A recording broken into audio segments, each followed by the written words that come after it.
Praise lord, హల్లెలూయా. దేవునికి స్తోత్రం. ప్రభు పరిశుద్ధ నామానికి మహిమ కలుగును గాక.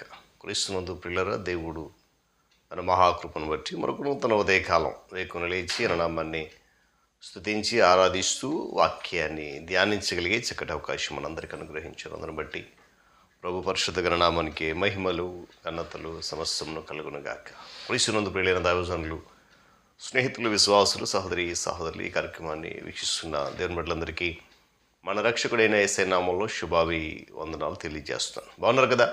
చాలా సంతోషం. రండి, ఏ దినం కూడా మేము ప్రేమతో ఆహ్వానిస్తూ ఉన్నాను. అనుదిన అభివృద్ధి ఉదయకాలపు ధ్యానాలు ఉన్నటువంటి ఈ ఆధ్యాత్మిక కార్యక్రమంలో నాతో పాటు పాలిభాగస్సులో ఈ వాక్యాన్ని ధ్యానించండి, దైవాశీర్వాదాలు పొందండి. దగ్గర బైబిల్స్ ఉన్నాయా? తెరచి చూడండి. లేని పక్షాన చదివే మాట విని గ్రహించి వాక్య ధ్యానంలో పాలిభాగస్సులు కమ్మని మనం చేస్తూ నేటి దిన ధ్యాన వాక్యంగా 101వ సంకీర్తన 2వ చరణాన్ని చదువుతూ ఉన్నాను. నిర్దోష మార్గమున వివేకముతో ప్రవర్తించదను, నీవు ఎప్పుడు నా యొద్దకు వచ్చేదవు. దేవుడు తన పరిశుద్ధ మాటను మన కొరకు దీవించునుగాక. తలలోంచి కన్ను మూసుకునండి, ప్రార్థన చేసుకుందాం. ప్రేమ కలిగిన మా తండ్రి వందనాలు. మహోన్నతుడ, మహాగణుడ, సర్వాధిపతి, సర్వశక్తిమంతుడ, సర్వోన్నత స్థలంలో నివసించేవాడు మీకు వందనాలు. ఈ ఆధ్యాత్మిక కార్యక్రమాన్ని అనేక మందిని బిడలేక మేలు కొరకాయ దీవిస్తున్నాం, నడిపిస్తున్నాం. మరింత బలపరచండి, అనేక మందిని పాలిభాగస్సులు చేయండి. నీ నామ మహిమార్థమై ఈ కార్యక్రమం జరగనివ్వండి. మీరే మహిమ పొందండి. యేసయ్య నామమున అడుగుతున్నాం తండ్రి, ఆమేన్. చాలా సంతోషం పిల్లల చదువుకునేటువంటి ఈ చరణాన్ని మనం గమనిస్తే కీర్తనకారుడు చెప్తున్నటువంటి ఈ మాట, దేవుని నేను అడుగుతూ ఉన్నాడు, నీవు ఎప్పుడు నా యొద్దకు వస్తావు. నిర్దోషముతో లేక నిర్దోషమైన మార్గములో వివేకముతో నేను ప్రవర్తిస్తానని చెప్పి దావీదు ఈ కీర్తనను ఒక వ్యక్తిగా కాకుండా రాజుగా రచించాడు. గమనించాలి ఈ మాట. యెహోవాలో లేక దేవునిలో అతడు పరిపూర్ణ కృపను, న్యాయాన్ని చూడడం జరిగింది.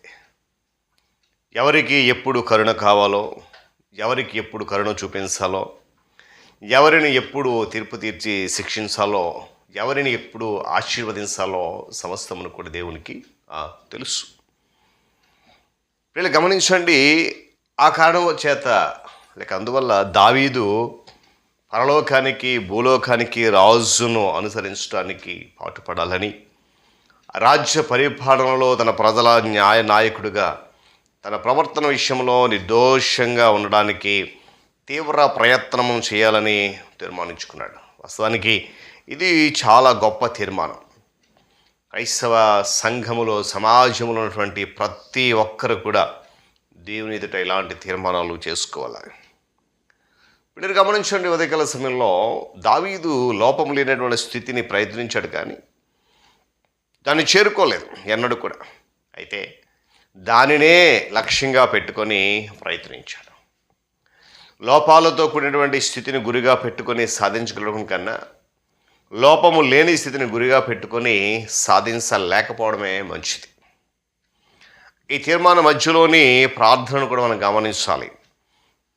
తన తీర్మానం నిలిచి ఉండాలంటే, తన తీర్మానము సక్రమంగా కొనసాగాలంటే, ఫలించాలంటే తనతో దేవుని సన్నిధి శక్తి ఉండాలని దావీదుకు తెలుసుకున్నాడు. తాను చెడుతనానికి దూరంగా ఉండాలని, చెడ్డవారిని తన భవనంలో కానీ, రాజ్య పాలనలో, వ్యవహారంలో కానీ, ఆ చుట్టుపక్కల కానీ ఎక్కడ కూడా పని చేయనివ్వకూడదని దావీదు తీర్మానించుకున్నాడు. అంటే దేవునితో సంబంధం లేనివారు, వాక్యాన్ని అనుసరించని వారు, వాక్యానికి వ్యతిరేకంగా జీవించేవారు ఎవరిని కూడా తన యొక్క చుట్టూ దరిదాపులు ఎక్కడ కూడా రానివ్వకుండా ఉండడానికి తీర్మానం చేసుకున్నాడు.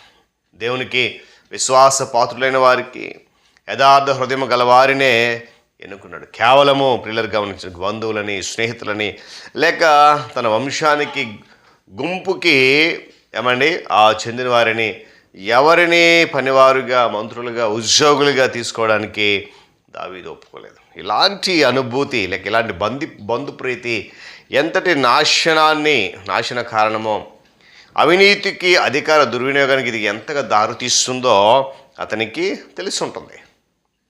చెడ్డవారు, కొండేలు చెప్పేవారు, గర్విష్ఠులు, మోసగాళ్ళు, అబద్ధికులు మొదలైన వారు ఎవరైనా సరే, అలాంటి స్థితిలో ఉన్నారు ఎవరైనా సరే, తన పనిలో, తన రాజ్యంలో వారికి స్థానము లేదు. ఈ రోజుల్లో పిల్లలు మనం అలాంటి జ్ఞానము పవిత్రత, దృఢ నిశ్చయం ఉన్న మనుషులుగా, విశ్వాసులుగా ఉండడం ఎంతో అవసరం. కాబట్టి వ్యర్థమైన చెడ్డ విషయం దేన్ని అతడు ఆదర్శంగా తీసుకోలేడు కూడా. కనుక ఇప్పుడు గమనించండి, అలాంటి వారి గురించి ఆలోచించడానికి కూడా అతనికి ఇష్టం లేదు. వీళ్ళు గమనించిన ఉదయకాల సమయంలో మనము దుష్టత్వాన్ని ముట్టుకుంటే అది మనకు అంటుకుపోవచ్చని అతనికి తెలుసు. కాబట్టి ఈ ఉదయకాల సమయంలో దావీదు చెప్తున్నటువంటి ఈ నీతి, బంధుప్రీతి కానీ, స్నేహితులు కానీ, ఇలాంటి పరిస్థితి ఏమి కూడా దేవునికి వ్యతిరేకి ఏదైతే ఉందో దానిని పూర్తిగా నా దగ్గరికి రానివ్వను, ఒక గొప్ప తీర్మానం. కాబట్టి ఉదయకాల సమయంలో అందుకంటున్న మాట, వివేకంతో ప్రవర్తిస్తాను నేను. ఏమంటాడండి? నేను మరలా చదువుతున్నాను చూడండి. నిర్దోష మార్గం వివేకంగా ప్రవర్తిస్తాను, ఆ తర్వాత నువ్వు ఎప్పుడయ్యా నా ఎద్దుకు వస్తావు. అలాంటి మార్గాన్ని మనం ఎన్నుకున్నాం.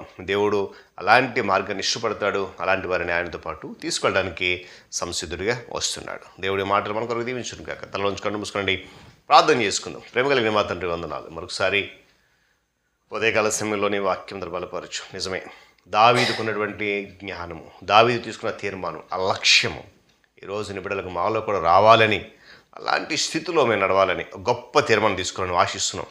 ఆ తీర్మానం తీసుకున్న ధైర్యము, ఆ మనస్తత్వం, ఆ తెలివి, ఆ తలంపును మీద దయచేసి నీ బిడ్డలకు మమ్మల్ని బలపరిచి కార్యక్రమంలో నడిపించండి. నీ దీవెనతో నింపండి. మీరే ఘనత పొందండి. యేసయ్య నామమున అడుగుతున్నాను మా తండ్రి, ఆమేన్. త్రియేక దేవుని దీవెన, ఆయన సన్నిధి కాపుదల సదాకాలము మనందరికీ తోడేండి నడిపించును గాక. ఆమేన్.